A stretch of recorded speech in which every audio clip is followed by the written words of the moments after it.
সিজন কৃষ্ণ কথা শুনিবাক পায়, এইজনেহে কৃষ্ণ কথা শুনিব পাৰে।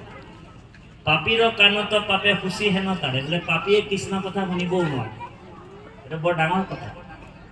এই পাপীজনক যদি আপুনি ঘৰত গৈ নিমন্ত্ৰণ দি আহে যে আমাৰ এই হাতী কি বোলে মহ পলোৱা এই খেলপথাৰত বোলে ভাগৱতৰ অনুষ্ঠান এটা পাতিছোঁ, শৰাই এখন তামোল পাণ এটা দিয়ে সেৱা জনাই আহিছে, বাপ কৃপা কৰি কিন্তু আমাৰ অনুষ্ঠানটোত আপুনি আহিব। জানো পাৰি জানো পৰা মানে আঁঠুলোৱা। তেওঁ যদি পাপী হয় বোলে ইয়াত বোলে আহিব নেকি বোলে তেওঁ আহিবই নোৱাৰি। আৰু কেনেবাকৈ যদি আহিও যায়, তেওঁ চকী এখনত বহিব, বোলে নিমন্ত্ৰণ দিছে যেতিয়া বেয়া পাব, মই যাওঁ আৰু আহি অকণমান দেৰি বহিব। আৰু যেতিয়াই কৃষ্ণ কথা শুনিব, কৃষ্ণ কথা শুনোতে তেওঁ কাণত বিন্ধা দি পিন্ধিব, অকণমান দেৰি খুচমুচ কৰিব চকীখনতে, আৰু লাহেকৈ উঠি ঔ হৰি ঔ ৰাম পলাব। সেইকাৰণে কৈছে কৃষ্ণ কথা সকলোৱে শুনিবও নোৱাৰে, যাৰ ধৈৰ্য। সেইকাৰণে ধৰ্ম কৰিবলৈ হ'লে ধৈৰ্য লাগিব। ধৰ্মৰ 10টা লক্ষণ আছে বাপাই। ধৃতি ক্ষমা দম অস্তয়ম শৌচামি ইন্দ্ৰিয় নিগ্ৰহ ধী বিদ্যা সত্যম অক্ৰোধ ধৰ্ম দশকম লক্ষণ। ধৰ্মৰ 10টা লক্ষণ। ধৃতি মানে ধৈৰ্য, যিয়ে ধৈৰ্য ধৰি বহি থাকে ভগৱানৰ কথা, যিটো জন কৃষ্ণ কথা শুনে ধৈৰ্য ধৰি, বোলে যত গংগা তীৰ্থ আদি যিমান আছে, প্ৰয়াগ আছে, সকলো ফলটো তেওঁ একেলগে পাব পাৰে।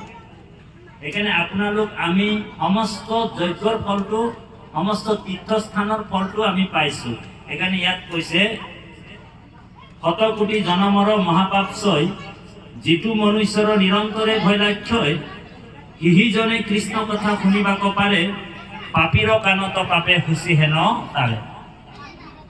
তাৰপিছত কৈছে এই ৰামে হেন জানি সাৱধানে, আমাক সাৱধান হ'ব কৈছে। এতিয়া তাঁতী বাপে যদি কাৰোবাক কৈ দিয়ে, আমাৰ বৰুৱা বাপক সাৱধান, হয় ৰাতি ভাওনা হ'ব নহয়, সাৱধান বুলি কৈ দিয়াৰ লগে লগে তেওঁ সাৱধান হ'ব। জৰুৰ তাঁতী বাপৰ হাতত কিবা এটা নহ'লে কিবা এটা আছে, অস্ত্ৰ বা শস্ত্ৰ, হয়নে বাৰু? তেওঁ সাৱধান হ'ব। গতিকে এই সাৱধান হ'ব হয়ে আমি কৃষ্ণ কথা শুনিব কৈছে আমাৰ গুৰু। 5টা নিয়ম বান্ধি দিছে, একচিতে এক মনে সাৱধানে, হয়নে বাৰু? তাৰপিছত কি কৈছে নিশবদে আৰু সৰ্বজনে। এই 5টা নিয়ম পদবন্ধে আছে যে ঈশ্বৰৰ কথা যেতিয়া আমি শুনিম তেতিয়া আমি নিশবদে থাকিব লাগিব। আমি কথা পাতি থাকিলে কি হ'ব? ঔ হৰি ঔ ৰাম। আজিকালি অখণ্ড ভাগৱতবিলাক পাতে ৰাইজে, গাঁৱৰ ৰাইজে। এইফালে বোলে পাঠকীসকলে জুবিন গাৰ্গৰ নিচিনা সুৰ টানি থাকে, আৰু আইসকলে কি কৰে বোলে গুৰ পাতি যেনেকৈ ছাগলীয়ে লেপ লেপ লেপ লেপ লেপ লেপ কৰি থাকে, বোলে আইসকল 10জন 20জনী মিলি কিনি লেপ লেপাই থাকে। বোলে আনকো কৃষ্ণ কথা শুনিব নিদিয়ে, নিজেও কৃষ্ণ কথা নুশুনে। ঔ হৰি। তেনেকুৱা যদি আমি অনুষ্ঠান বোলে পাতি ইমান টকা পইচা খৰচ কৰি কিবা লাভ হ'বনে বাপাই? ভাগৱতে আমাৰ ভাগৱতৰ কথাবিলাক আমি শুনি, আমি শ্ৰৱণ কৰি, কীৰ্তন কৰি, ভাগৱতেনো আমাক কি কৈছে এই কথাবিলাক আমি হৃদয়গম কৰিব লাগিব, উপলব্ধি কৰিব। যিটো জীৱৰ উপলব্ধি নাই সেই জীৱ কেতিয়াও সংস্কাৰ হ'ব নোৱাৰে। ঔ হৰি ঔ ৰাম। সেইকাৰণে আমি কৃষ্ণক উপলব্ধি কৰিবৰ কাৰণে ইয়াত বহি আছো। সেইকাৰণে ইয়াতে কৈছে এই ৰাম জানি সাৱধানে শুনা, হবে জানি হেন জানি সাৱধানে, শুনা হবে নৰে নাহি ধৰ্ম, কৃষ্ণ কথা শ্ৰৱণত পৰে। কৃষ্ণ কথা নিচিনা আপোনাৰ ধৰ্ম নাই বুলি কৈছে। সেইকাৰণে জুবিন গাৰ্গৰ এটা গীত গাই থাকে, আপোনালোক দেখিছে, ৰাম আন ধৰ্ম কৃষ্ণৰ লগতে গুচি গ'লা, হয়নে বাৰু? বোলে এক স্থানে শুয়া হৰিৰ নাম মাজে ৰৈলা। এতিয়া আন ধৰ্ম কৃষ্ণৰ লগতে গুচি গ'লা, বোলে কোনবিলাক ধৰ্ম? যিবিলাক ধৰ্ম কৰিলে কাৰো মানে লাভ নহয়, সেইবিলাক ধৰ্ম ভগৱন্তৰ লগতে গুচি গ'ল। বোলে কি ধৰ্ম থাকিল পৃথিৱীত? কলিযুগত বোলে হৰিৰ নাম ধৰ্ম।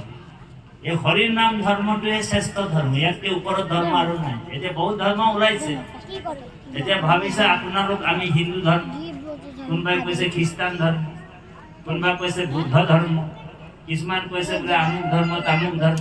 কিন্তু আচল ধৰ্মটো হৈছে ঈশ্বৰৰ নাম, নাম ধৰ্মই শ্ৰেষ্ঠ কলিযুগত। তাৰ বাহিৰে বেলেগ বিলাক ধৰ্ম নহয়, সেইবিলাক সম্প্ৰদায় হয়, সম্প্ৰদায় দেই। ধৰ্মটো এটাই বোলে হৰিৰ নাম ধৰ্ম, ভাগৱত ধৰ্মই মূল ধৰ্ম, বাকীবিলাক ধৰ্ম নহয় বোলে, এইবিলাক এটা এটা সম্প্ৰদায়। কিন্তু ধৰ্মটো বোলে কি হয় বুলি কৈছে, নাহি ধৰ্ম কৃষ্ণ কথা শ্ৰৱণত, ভগৱানৰ কথা যোনে শুনে সেইজনে প্ৰকৃতাৰ্থত ধৰ্ম কৰি আছে, বাকীবিলাক কি বোলে ধৰ্ম নহয়। সেইকাৰণে আপুনি মই ভাগৱত ধৰ্ম কৰিছোঁ। ৰাম তপ জপ যজ্ঞ মহা দান তীৰ্থ স্নান, কোটি ভাগু নুহি কৃষ্ণ কথাৰ সমান। গতিকে কোটি ভাগু কৃষ্ণ কথাৰ সমান নহয় বুলি কৈছে। বোলে কি কি বোলে তপ জপ যজ্ঞ মহাদান, এইবিলাক যিমান কৰি লওক লাগিব, কিন্তু এবাৰ যদি আপুনি কৃষ্ণ বুলি ক'লে হৃদয়ৰ পৰা ভক্তি ভাৱেৰে, এই ভক্তি ভাৱেৰে ক'ব লাগিব দেই। আৰু ভক্তি ভাৱেৰে নকলেও বোলে ফল আছে, অকল ভক্তি ভাৱেৰে ক'লেই বোলে ফল নহয়। বোলে অনিচ্ছাকৃত ভাৱেও যদি হৰিৰ নাম লৈছে তথাপিও তেওঁৰ বোলে ফল আছে। কোনোবা সেইকাৰণে বহুতে বাৰে এনে চাব, ভাত পানী খাই কিনে উগাৰ এটা মাৰিও ৰাম বুলি কৈছে, বোলে তাতো তেওঁৰ পাপ বোলে দূৰ হৈছে, বোলে কোটি জন্মৰ পাপ দূৰ হ'ব। কিন্তু শ্ৰদ্ধাভাৱে যোনে লৈছে তো তাৰ কিমান পাপ দূৰ হ'ব, এই কথাটোৱে ইয়াত উল্লেখ কৰিছে বাপাইসকল। সেইকাৰণে গুৰুজনে আমাক ইমান সুবিধা কৰি দিছে ভগৱানৰ ভক্তি কৰিবৰ কাৰণে। মনুষ্য জন্ম পায় যিসকলে, কলিযুগত জন্ম পায় যিসকলে হৰি ভক্তি নকৰিব, তেওঁৰ নিচিনা আত্মঘাতী নাই বুলি কৈছে। আত্মঘাতী, এতিয়া আত্মঘাতী কাক বুলি কৈছে? বহুতে ভাবে আত্মহত্যা কৰিছে, আত্মঘাতী এইজনেই বুলি ভাবে, যিজনে বোলে ৰছী এটা ল'লে, ডিঙিটোত ওলমাই ল'লে, এই ডিঙিটোত বান্ধি কিনি গছ এটাত ওলমি গ'ল, সেইটোক আত্মঘাতী বুলি কৈছে, হয়নে বাৰু? সাংসাৰী মানুহবিলাকে সেইটোকে আত্মঘাতী বুলি কয়। কিন্তু আচল আত্মঘাতী কোনজন? এইটো ভাগৱতে সিদ্ধান্ত দিছে। যিজন মনুষ্য জন্ম পায়, এই পৃথিৱীত আহি মনুষ্য জন্ম পায় যিসকলে ভগৱন্তৰ ভকতি নকৰে, সেইজনে হৈছে আচল আত্মঘাতী। সেইকাৰণে আপুনি মই আজি ভগৱন্তৰ নাম লৈছোঁ, ঈশ্বৰৰ কথা শুনিছোঁ, আৰু এই ঈশ্বৰৰ কথাৰ যোগেদি ভগৱন্তক, নামৰ যোগেদি ভগৱন্তক আপুনি মই উপলব্ধি কৰিম। কাৰণ কলিযুগত ভগৱান সাকাৰ সগুণ ৰূপে দেখা আপোনাক নিদিয়ে। আপুনি নামঘৰৰ দুৱাৰ মুখত নিজৰ মূৰটো মাৰি ভগৱন্তক প্ৰাৰ্থনা স্তুতি কৰি থাকিলেও কিন্তু ভগৱন্তৰ তেজ ওলাই যাব, কিন্তু ভগৱান আপোনাৰ কাষত নাহে। ভগৱন্তক আপুনি মই কেনেকৈ পাম? কোনোবা মন্দিৰত গৈ পকাটো মূৰটো মাৰি বোলে তাত মূৰটো ফালি ল'লেও ঈশ্বৰ আপোনাক দেখা নিদিব, কোনো দেৱতাও নাম নিদিয়ে, কোনো দেৱ দেৱীও নিদিব, দিবনে? বোলে আপোনালোক দেখা নাপাওঁ। কিন্তু ভগৱন্তক উপলব্ধি কৰা বস্তু, ভগৱন্তক উপলব্ধি কৰিব লাগিব কলিযুগত। সেইকাৰণে আমাৰ গুৰুজনে কৈছে, ভাই বোলা মুখেৰাম হৃদয়ে ধৰা ৰূপ, এতেকে মুকুতি পাইবা কহিলো স্বৰূপ। আমাক মুখত ৰাম নাম ল'ব কৈছে, কৃষ্ণ নাম ল'ব কৈছে, আৰু হৃদয়ত ভগৱন্তৰ ৰূপটো আনিব কৈছে। আমি কেনেকৈ আনিম? বোলে মনোময় মূৰ্তি হিচাপে ভগৱন্তক আমি দৰ্শন পাম। গতিকে গুৰুজনাই আমাক কৃপা কৰিছে। বাপাইসকল সকলোৱে উচ্চ কণ্ঠৰে সেই গুৰুজনাক এভাগী সম্বৰ্ধনা জনাম। আজি গুৰু কৃপাতে আপোনালোক আমাৰ অসমীয়া জাতিটোৱে আজি এই যে ধুতি পিন্ধি আছোঁ, আমি এই গামোচা লৈ আছোঁ, চেলেং লৈ আছোঁ, এইটো গুৰুজনাৰ সংস্কৃতি হয়, হয়নে বাৰু? আৰু যেতিয়া সংস্কৃতি আপুনি, তেতিয়া আপোনাৰ গাৰ পৰা আপোনাৰ দুষ্কৃতিবিলাক আঁতৰি যাব।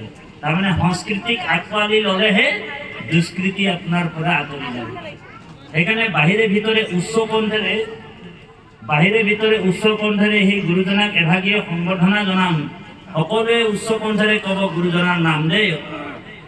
উচ্চ কণ্ঠেৰে সেই গুৰুজনাক সম্বৰ্ধনা জনাব লাগিব। ভাগৱতৰ পদৰ হেকে হেকে আমাৰ গুৰুজনাই লিখিছে ডাকি বোলা ৰাম ৰাম।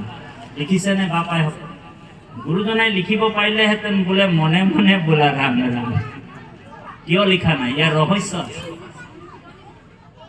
ভাগৱতত লিখিব পাৰিলেহেঁতেন বোলে মনে মনে বোলা ৰাম, কিন্তু পদ হেকে হেকে লিখিছে ডাকি বোলা ৰাম ৰাম। তাৰমানে ৰাম নাম কৃষ্ণ নাম ল'লে আমাৰ আত্মাটো সাৰ পাই যায়। উচ্চ কণ্ঠেৰে ক'ব জয় জগতগুৰু শ্ৰীমন্ত শংকৰদেৱ। কি ৰকম মানুহৰে আৱাজে নাই ওলাইছে। আইসকলৰ ফালে মাতে নাই দেখোন। উচ্চ কণ্ঠেৰে একেলগে আমি ভগৱন্তৰ নাম ল'বলৈ কেতিয়াও লাজ আৰু ভয় কৰিব নাপায়। কোনোবা যদি আপোনাক ৰাস্তা ঘাটে পালে বজাৰে কৃষ্ণ বাপ বুলি ক'লে, আপুনি ধৰি লওক পদাধিকাৰ, আপুনি ধৰি লওক ভাল নামাচাৰ্য, বোলে ভাল পাঠকী ভাল ব্যাখ্যা কৰে, আপুনি কোনোবা ভাল স্পেচিয়েল ড্ৰেছ এটা পিন্ধি আছে, বজাৰত গৈ আছে, পটককৈ খেতিয়ক গাঁৱলীয়া ভকত এজনক লগ পালে আপোনাক কৃষ্ণ বাপ বুলি ক'লে, আপুনি যদি এনেকৈ কয় তেনেহ'লে আপুনি কোনো সত্ৰাধিকাৰৰ পদত থকাৰ যোগ্যতা। কৃষ্ণ নাম যাৰ ক্ৰিয়া নাই, এইটো হৈছে প্ৰেম ভক্তি। এইটো ৰহস্য ভক্তিত আছে, ভাগৱততে আছে। উদ্ধৱক কৃষ্ণই কৈছে বাক গদগদা দৰ্বতে ঐশ্য চিতম ৰুদত্তে ভীষণম হাসিত্য কচিত্য বিলয় যে উদ্গাওতে নিত্যতৈশ্য মদভক্ত যুক্ত ভুৱনম পূৰ্ণ। উদ্ধৱক ভগৱান কৃষ্ণই কৈছে হে উদ্ধৱ, ৰাম প্ৰেম ভকতিৰ চিহ্ন শুনি উদ্ধৱ হৰি হৰি বুলন্তে লুতক যাৰ শ্ৰৱে। হৰি হৰি কোৱাৰ লগে লগে চকু পানী ওলাব লাগে। আইসকলৰ কেতিয়াবা চকু পানী ওলাই নাই বাৰু? যেতিয়া নামঘৰলৈ যায় আপোনালোকৰ গুৰু ঘৰ আছে নহয়, ধৰাত বহি ল'লে আৰু যদি প্ৰাৰ্থনা এটা গাইছে বোলে ব্ৰহ্মা আদি কৰি জীৱজত ৰাম ৰাম ৰাম, চকু পানী ওলাব নিজে নিজে। ভক্তি ক্ৰিয়া কৰি আছে, কৃষ্ণ নৃত্য কৰি আছে হৃদয়ত। ভগৱান কৃষ্ণই কৈছে সেইজন ভকতৰ ওচৰত মই বিক্ৰী হৈ যাম। সেইকাৰণে উদ্ধৱক কৈছে গোপীসকলৰ আগত, গোপীসকলৰ ভক্তি দেখি এই ৰামে প্ৰেম ভকতিৰ চিহ্ন শুনি উদ্ধৱ হৰি হৰি বুলন্তে লুতক যাৰ শ্ৰৱে। মোৰ কথা শুনন্তে হৰিৰ ৰোমাঞ্চিত জানা তার পরম পবিত্র ভৈলা চিত্ত। প্রেমে দ্রবৈচিত ইয়াতি গদ গদ বাণী কতু হাঁফৈ কতু কান্দৈ মুখ প্রিয় মানি। এরাম লাজ এরি গাওই গীত, লাজেরি বলে লাজ এরি গাওই গীত নাচয় আনন্দত জগত পবিত্র করে হেহি হে ভকত। মুখ লাগি যার মনে প্রেম উপজিলা অনেরু তার হৃদয়ক অখি সর্বক্ষণ। তাৰ হৃদয় এৰিব নোৱাৰো মই, ভগৱান নিজে কৈছে সেইজন ভকতে মোক প্ৰেম জৰিৰে বান্ধিল। সেইকাৰণে বাহিৰে ভিতৰে উচ্চ কণ্ঠেৰে গুৰুৰ নাম ল'ব আৰু কৃষ্ণ নাম ল'ব তিনিবাৰ। জয় জগতগুৰু শ্ৰীমন্ত শংকৰদেৱ। কি রকম মানুষ আওয়াজে নাই ওলাইছে দেখুন। গুরুর নাম রয়েছে। আজকাল তো বলে ঢের গুরু ওলাই গেলে রে, আজিকালি ঢের গুরু ওলাই গল। অলপ দিনের আগত নতুন গুরু এজনের চর্চা বহুত হয়েছিল। আমার বাগানের ভাষাত এটা কথা আছে, বলে আজকাল তো ঢের গুরু ওলাই গেলে রে, হয় না? গুরুবিলাক কেনেকে বোলে লণ্ড গুৰুৰ ভণ্ড চেলা, গুৰুটো লণ্ড আৰু চেলাটো ভণ্ড। বোলে লণ্ড গুৰুৰ ভণ্ড চেলা ধৰাই দিলে খাতে খুঁজে মাটির ঢেলা। এইরকম গুরুকে যদি গুরু বানাই নিবি তেতিয়া তোর জীবনে কেতিয়াও কল্যাণ নাই হবে। ও হরি এখানে গুরু কেবল এজনেই, কোনজন? জগৎ গুরু শ্রীমন্ত শংকৰদেৱ। উচ্চ কণ্ঠৰে কব, কাৰণ সেই গুৰুৰ কৃপাতে আপুনি মই আজি পবিত্ৰ এই ভাগৱত ধৰ্ম লাভ কৰিলোঁ, এক শৰণ হৰিৰ নাম ধৰ্ম। উচ্চ কণ্ঠৰে জয় জগৎ গুৰু শ্ৰীমন্ত শংকৰদেৱ। কি ৰকম মানুহে আমাৰ আইসকলতো মাতেই নাই বোলে। 2 বাজে গেলে এতিয়া খাই মানে খোৱা বোৱাটো নাই দিছে তোদেৰকে, ওটা কাৰণে আৱাজও নাই ওলাইছে আৰু উপায়তো নাই আৰু যাও কি নহওক 3 বাৰ কৃষ্ণ বুলি কব। কৃষ্ণ কৃষ্ণ কৃষ্ণ এ মাধৱে বুলন্ত মুখ, কৃষ্ণ কৃষ্ণ কৃষ্ণ বুলি সদায় ঘুমৰে যিটো নৰ, জলহন্তে যেন পদ্ম নৰ কৰ পৰা তাংক, হৈ আপুনি উধাৰো ৰংগমনে। এতিয়া ভগৱানৰ অৱতাৰ হ'ব আৰু অৱতাৰ কথন পদবন্ধে আমাৰ বাপজনে পাঠ কৰিব, শুনিব, বৰ আনন্দ ল'ব। কৃষ্ণ আহিব এতিয়া পৃথিৱীলৈ। কেনেকৈ আহিব? ব্ৰহ্মাকে আদি কৰি তীৰ্থৰ দেৱতাসকল কংসৰ অত্যাচাৰত গৈ আপত্তি কৰিছে ভগৱান নাৰায়ণক, যে প্ৰভু কংসৰ অত্যাচাৰত আমি থাকিব নোৱাৰা হৈছোঁ, কিবা এটা কৰি আপুনি পৃথিৱীলৈ আহিব লাগিব, তেতিয়াই আমি ৰক্ষা কৰিম। বোলে গোটেই দেৱতাসকলো বোলে পলাই ফুৰিবলগীয়া কৰিছে, গতিকে প্ৰভু কৃপা কৰক আৰু আপুনি এই ধৰাধামত আহক আৰু এই ভকতসকলক উদ্ধাৰ কৰক। ভগৱান এতিয়া আবিৰ্ভাৱ হ'ব।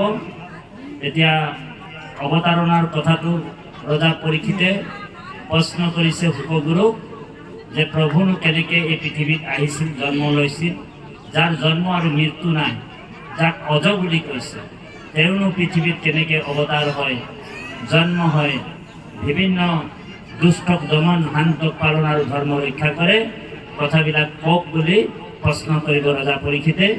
আৰু আমাৰো এটা প্ৰশ্ন আহিছে, এইটো প্ৰেম পত্ৰ এটা আহিছে। কি বুলি কৈছে? মদ মাংস চাদা বিভিন্ন দেৱ দেৱীৰ পূজা অৰ্চনা কৰিলে ইয়াৰ ফলাফলটো কি? প্ৰভুক জনাইছোঁ, ইয়াৰ কিছু ব্যাখ্যা আগবঢ়ালে সেৱা ধৰিছোঁ। আৰু যাও কি নহওক প্ৰশ্নটোৰ উত্তৰটো দিয়া হ'ব পাছত।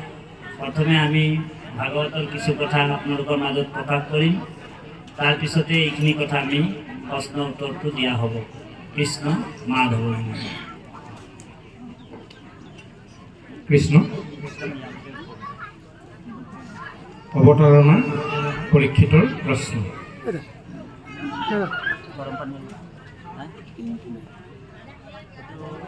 ইৰাম পৰীক্ষিত নৃপে পাছে কুশন্ত হুকত, চন্দ্ৰ সূৰ্য বংশৰ কহিলা কথা যত, উপাসে নারায়ণে যদু বংশে অবতরি, কহিউক কেন কর্ম করি অন্ত হরি। ও মহাজ্ঞানী গণে যাক গাও বিশ্রাম, সংসাৰৰ ঔষধ কৰ্ণৰু অভিৰাম।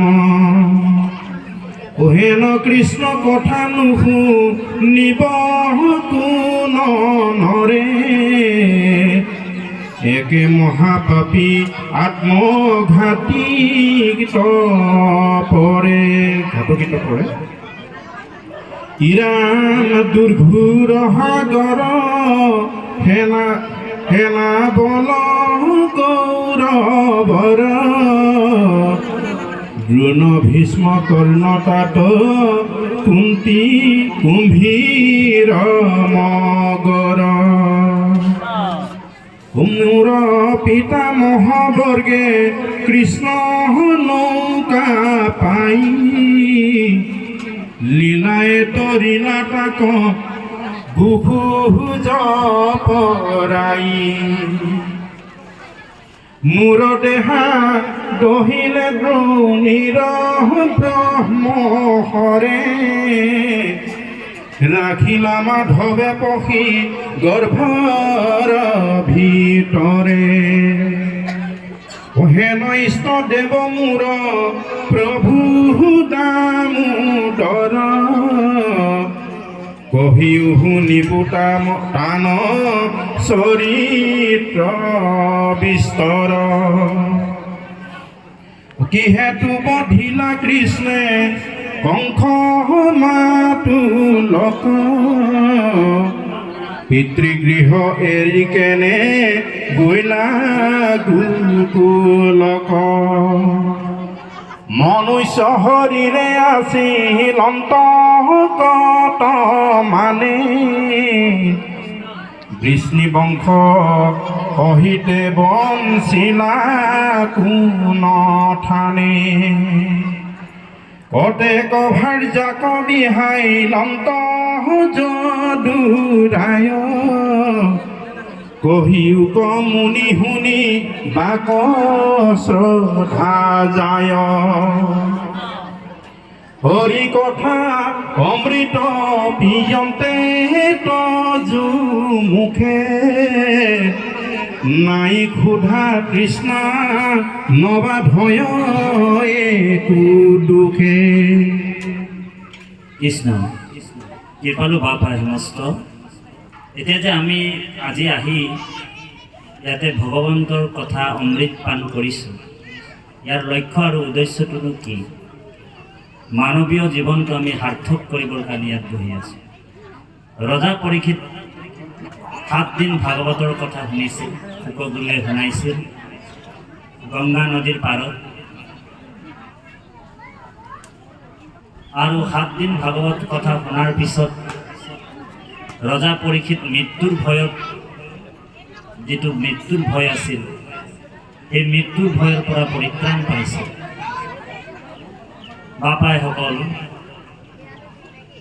বহুত গুৰুত্বপূৰ্ণ কথা এইটো যে ৰজা পৰীক্ষিত মৰিছিল 7 দিন ভিতৰত তথ্যকে তাক দংশন কৰিছিল আৰু আপোনাৰ মোৰো মৃত্যুটো 7 দিনৰ ভিতৰতে হ'ব কাৰণ 8 নম্বৰ দিন কোনো ক্যালেন্ডাৰতে নাই হৰি আছে না 7টা দিন ৰজা পৰীক্ষিতৰো আৰু 7টা দিনৰ ভিতৰত আপুনি মই মৰিব লাগিব আমিও মিৰিয়মান লোক আমিও মৃত্যুমুখী মানুহ আজি যে ৰামকৃষ্ণ নাম ভগৱানৰ নামটো আমি অভ্যাস কৰিছোঁ অন্তিম সময়ত যাতে আমাৰ মুখৰ পৰা ৰাম নাম কৃষ্ণ নামটো যাতে আহে এইটোৰ কাৰণে আপুনি মই এইটো অভ্যাসহে কৰি আছোঁ এতিয়া আপোনাৰ অভ্যাসটো মূল বস্তু সন্ত ভকতৰ সময়ত অভ্যাস কৰি থাকিব লাগিব নিৰন্তৰে ভাগৱতে কৈছে পিবতম ভাগৱতম ৰসমালয়ম মুহুৰহু ৰসিকা ভুবিৰ ভাবুকায় পিবতম ভাগৱতম ৰসমালয়ম আলয়ম মানে হৈছে যেতিয়ালৈকে প্ৰাণটো শৰীৰত আছে তেতিয়ালৈকে আমি কৃষ্ণ কথা শুনিব লাগিব বোলে আজি শুনিলোঁ ভাগৱতৰ কথা কৃষ্ণ কথা আৰু কালিৰ পৰা বন্ধ কৰিলে নহ'ব বৰ গুৰুত্বপূৰ্ণ কথা অকণমান কথাবিলাক নাপাতিব কৃষ্ণ কথা আজি যে আমি শুনিছোঁ কৈছোঁ গাইছোঁ আৰু কোনোবা যদি অভিনন্দনও কৰে আটাইকেইজনে সমানে ফল পাই গৈছে সেইকাৰণে আমি কৃষ্ণ কথা শুনিবৰ সময়ত কোনো বেলেগ কথা আলোচনা কৰিব নালাগে একান্ত মানে আমি ভগৱানৰ কথা শুনিব ইয়াতে কৈয়ে গ'ল কি বুলি ক'লে যে মহাজ্ঞানীগণে যাকো গাৱে অবিশ্ৰাম সংসাৰৰ ঔষধ কৰ্ণৰো অভিৰাম মহা ঔষধ হয় বুলি কৈছে বোলে এইটো ঔষধবিলাকে সৰু সৰু ট্ৰিটমেণ্ট সৰু সৰু বেমাৰবিলাক ভাল কৰি দিয়ে কিন্তু ভৱ সংসাৰৰ ৰোগটো কোনে বোলে কি ঔষধে ভাল কৰি দিয়ে বোলে সেই ঔষধটোৰ নাম কি হয়নে বাৰু ভৱ সংসাৰখনৰ যিটো ৰোগ লাগি আছে মানুহক যে সেই ৰোগটোৰ পৰা আপুনি মই এৰুৱাবলৈ হ'লে কি কৰিব লাগিব ঈশ্বৰৰ কথা শুনিব লাগিব আৰু এইটো অভ্যাস কৰিব লাগিব এইটো অভ্যাসৰ নৰ বোলে কৰ্ণপথে কৰে হয় এতিয়া আপুনি মই এইটো অভ্যাস কৰিছোঁ যাতে অন্তিম সময়ত আমাৰ তিনিটা জমদূত আমাক ধৰিব, কফ, বাত আৰু পিত্ত। আৰু অন্তিম সময়ত আমি যাতে ৰাম বুলি ক'ব পাৰোঁ, কৃষ্ণ বুলি ক'ব পাৰোঁ মুখৰ পৰা।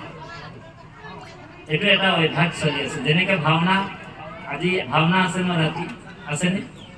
বোলে ভাওনাত বোলে অভ্যাসটো যদি, অখৰাটো যদি ভালকৈ নকৰে, অভ্যাসটো নকৰে, তেতিয়াহ'লে বোলে ভাওনাৰ দিনাখন তাৰ খেলি মেলি হৈ যাব, হয়নে বাৰু? এতিয়া অখৰা আকৌ দুই প্ৰকাৰৰ হয়। এটা বচন বুলি কৈছে, এটা মোচন বুলি কৈছে। বোলে বচনটো সি ঠিকেই গাইছে, কিন্তু মোচনটো যদি ভালকৈ নলয়, তেনেহ'লে হৰি ৰাম খেলি মেলি হৈ যায়। সেইকাৰণে বচনটো আৰু মোচনটো ঠিক কৰি ল'ব লাগিব, বাইনৰ লগত তালে তালে মিলাই ল'ব লাগিব খোজটো, হয়নে বাৰু? সেইকাৰণে আমি ভালকৈ যদি ঈশ্বৰৰ কথা শুনি ভগৱন্তৰ নাম ল'ম, ইয়াতো আহি যদি ফাঁকি ফুকা কৰি থাকোঁ, তেতিয়া ভগৱানে ক'ব বোলে কি ৰকম মানুহ দেই, বোলে ইয়াত আহি কিনে মোৰ বোলে ফাঁকি ফুকা কৰি আছে, ভালকৈ নুশুনিলে। এতিয়া অন্তিম সময়ত যদি আপুনি ৰাম বুলি কোনোবা সোমৰায়ো দিয়ে, দেউতা ৰাম কওক, কৃষ্ণ কওক, তেতিয়া ক'ব পাৰিবনে? বোলে নোৱাৰে। সেইকাৰণে অভ্যাসটো আপুনি মই ভালকৈ কৰিব লাগিব ইয়াতে।